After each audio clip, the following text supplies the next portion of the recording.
नमस्कार विद्यार्थी मित्रांनो, आज आपण या ठिकाणी जो कालचा भागामध्ये आपण क्वालिटिव्ह कॅरेक्टरिस्टिक ऑफ अकाउंटिंग इन्फॉर्मेशन हा जो काही भाग बघितलेला आहे, याच्यामध्ये आपल्याला जो काही आता पुढचा भाग बघायचा आहे त्याचं विश्लेषण, जे काही 4 क्वालिटिव्ह कॅरेक्टरिस्टिक्स आहेत ते आपल्याला या भागामध्ये बघायचे आहेत. मग main generally qualitative characteristic of accounting information, त्याच्यामध्ये काल आपण बघितलं रिलायबिलिटी ऑफ अकाउंटिंग इन्फॉर्मेशन, विश्वसनीयता, रिलिव्हन्स ऑफ अकाउंटिंग इन्फॉर्मेशन, प्रासंगिकता, समर्पकता, अंडरस्टँडेबिलिटी ऑफ अकाउंटिंग इन्फॉर्मेशन, समजण्यायोग्य किंवा सुगमपणा त्याच्यामध्ये असतो. And then 4 comparability of accounting information, तुलनात्मकता. यामध्ये नंबर फर्स्ट जो काही आपल्याला दिलेला आहे त्यामध्ये रिलायबिलिटी ऑफ अकाउंटिंग इन्फॉर्मेशन, लेखांकीय माहितीची विश्वसनीयता. Reliability is described as one of the two primary qualities, relevance and liability. Reliability is described as one of the two primary qualities, relevance and reliability, that make accounting information useful for decision making. विश्वसनीयता हे गुणात्मक वैशिष्ट्यापैकी एक महत्त्वाचं वैशिष्ट्य आहे. Reliability is describe as a one of the two primary qualities. विश्वसनीयता म्हणजे लेखांकीय माहितीची किंवा लेखांकीय माहिती विविध दस्तऐवजाऐवजी पुराव्यावर आधारित असावी. That make accounting information useful for the decision making. Reliable information is required from judgment about the earning potential, financial position on the business of the firm. लेखांकीय माहितीची विश्वसनीयता येण्यासाठी माहितीमध्ये भविष्यात सत्यता पडताळून पाहण्याची क्षमता, सहजता आणि प्रामाणिकपणा हे वैशिष्ट्य आवश्यक आहे. potential, क्षमता, and financial position of the business. Reliability differs from the item to item. विश्वसनीयता ही प्रत्येक घटकानुसार बदलत असते. Some items of information presented in an annual report may be more reliable than other. याच्यामध्ये some item of information present annual report may be more reliable than other.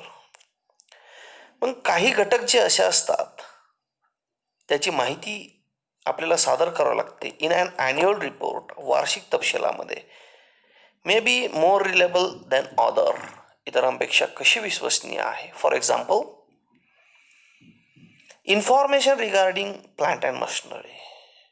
आपल्या व्यवसायामध्ये information, माहिती, regarding संबंधित, कशाच्या संबंधित माहिती, प्लांट अँड मशिनरी, आपल्या व्यवसायामध्ये जी काही यंत्रसामग्री असते, may be less reliable than certain information about current asset. मग आपल्या व्यवसायामध्ये असणारी करंट ॲसेट, चालू मालमत्ता, because of different in uncertainty of realisation, त्याच्यामध्ये असणारी अनिश्चितता आणि त्याच्यामध्ये होणारी वसुली.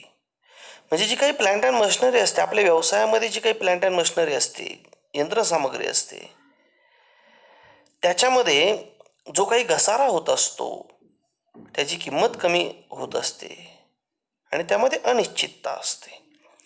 या सर्व बाबी मग plant and machinery may be reliable than certain. Information about current asset because the differences in uncertainty of realization.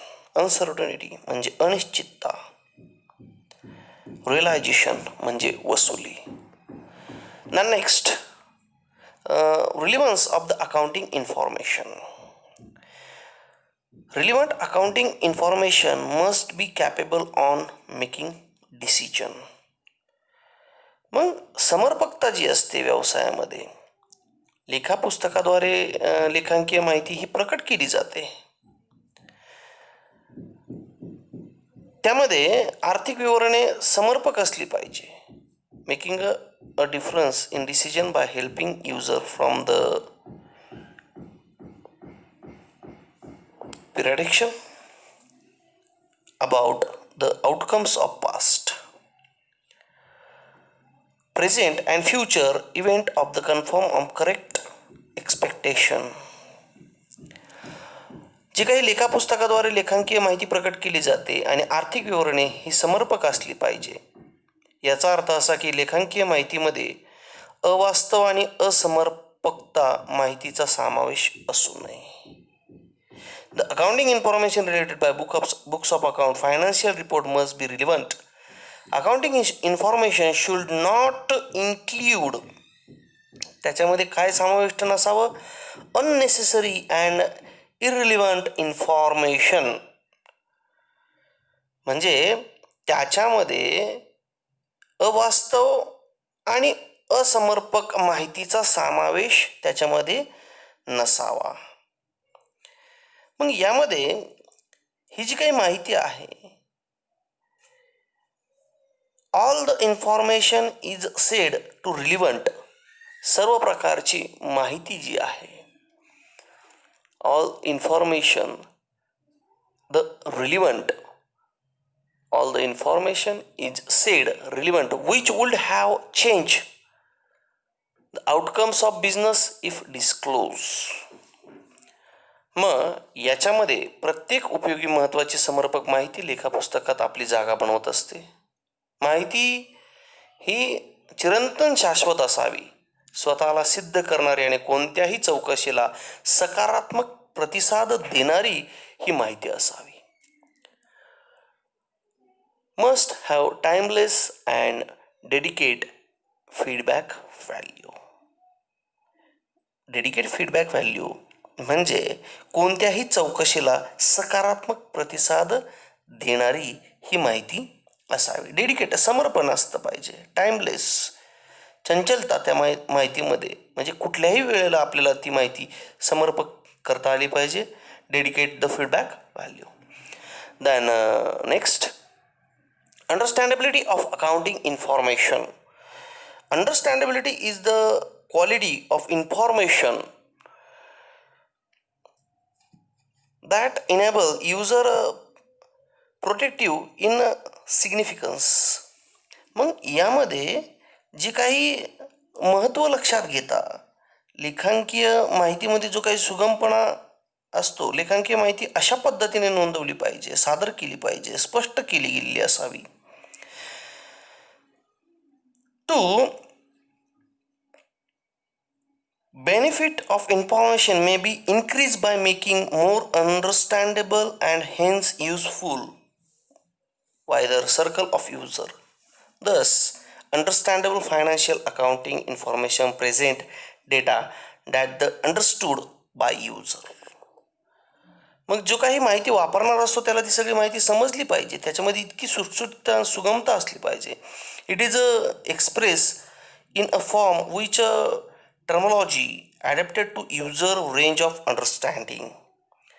माहिती ही मुद्देसूद असावी, स्पष्ट असावी, संक्षिप्त असावी, जशीच्या तशी असावी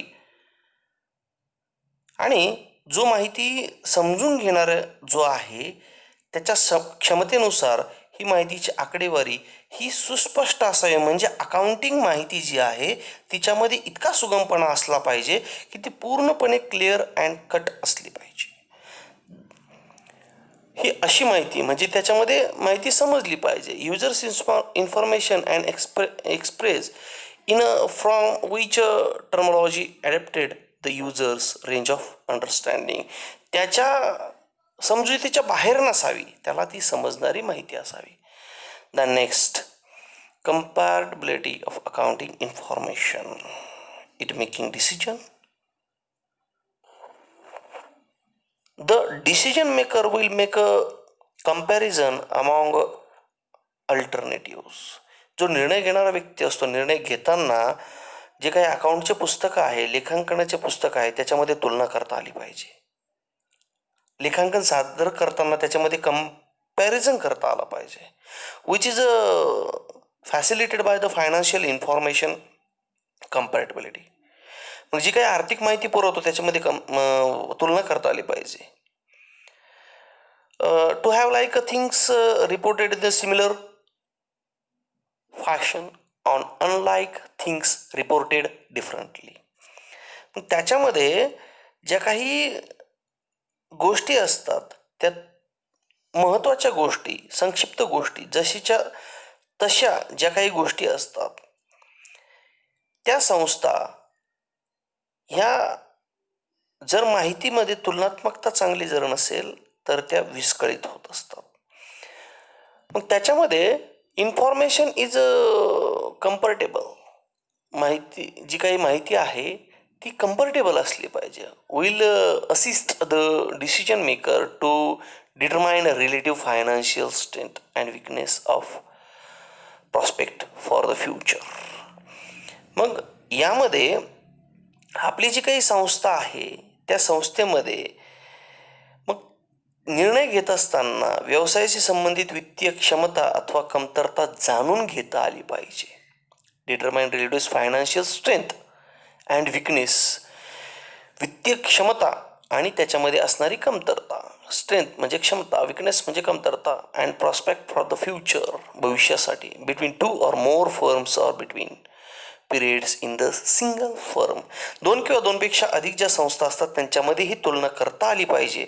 अशी माहिती ही तुलनात्मक असली पाहिजे, तुलना करता आली पाहिजे. The next, basis accounting terminology, लेखांकनाच्या मूलभूत संज्ञा. आता लेखांकनाच्या मूलभूत संज्ञा ज्या आहे त्या संज्ञा आपल्याला या ठिकाणी समजून घ्यायच्या आहे.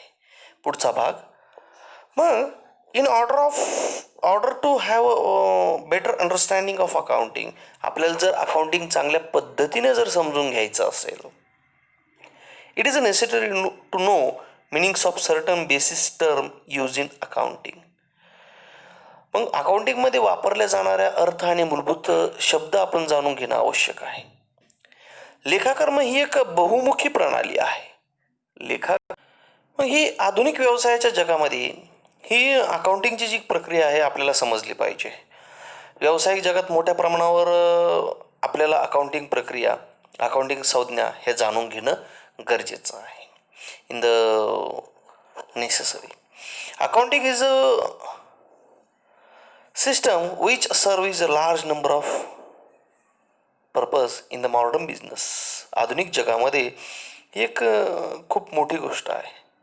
Hence the following terminologies need to the understood. ज्या काही खालील संज्ञा आहे त्या संज्ञा, टर्मिनॉलॉजीज, संज्ञा ह्या आपण समजून घेणं आवश्यक आहे. मग ह्या ज्या संज्ञा आहे त्या पुढील प्रमाणे आपल्याला बघता येईल. टाइप्स ऑफ ट्रान्झॅक्शन, व्यवहाराचे प्रकार. टाइप्स ऑफ ट्रान्झॅक्शन, व्यवहाराचे प्रकार. वरचा 1 नंबरचा जो बॉक्स दिलेला आहे त्याच्यामध्ये आपल्याला ट्रान्झॅक्शन म्हणजे व्यवहार. त्यानंतर आपल्या ट्रान्झॅक्शनच्या खाली डाव्या हाताला मॉनिटरी ट्रान्झॅक्शन दिलेला आहे. याला मौद्रिक व्यवहार असं म्हटलं जातं, आर्थिक व्यवहार. त्याच्यानंतर उजव्या हाताला नॉन मॉनिटरी ट्रान्झॅक्शन्स, अमौद्रिक किंवा गैर आर्थिक व्यवहार. त्याच्यानंतर पुन्हा डाव्या हाताला मॉनिटरी ट्रान्झॅक्शनच्या खाली कॅश ट्रान्झॅक्शन सांगितलेलं आहे, त्याला म्हणायचं रोख व्यवहार. त्याच्या शेजारी क्रेडिट ट्रान्झॅक्शन सांगितलेलं आहे. क्रेडिट म्हणजे उधारी. क्रेडिट म्हणजे उधारी. क्रेडिट ट्रान्झॅक्शन उधारीचे व्यवहार. पुन्हा उजव्या हाताला नॉन मॉनिटरी ट्रान्झॅक्शनच्या खाली बार्टर ट्रान्झॅक्शन. बार्टर ट्रान्झॅक्शन म्हणजे जे काही प्रतिबंधित व्यवहार किंवा त्याला आपण दुसरा शब्द आहे वस्तू विनिमयाचे व्यवहार. वस्तू विनिमयाचे व्यवहार म्हणजे वस्तूच्या बदल्यात वस्तू देणे घेणे म्हणजे वस्तू विनिमयाचे व्यवहार. मग याच्यामध्ये आपल्याला जे काही वस्तू विनिमयाचे व्यवहार असतील, ट्रान्झॅक्शन व्यवहाराचे दोन प्रकार पडतात, monetary transaction, non monetary transaction.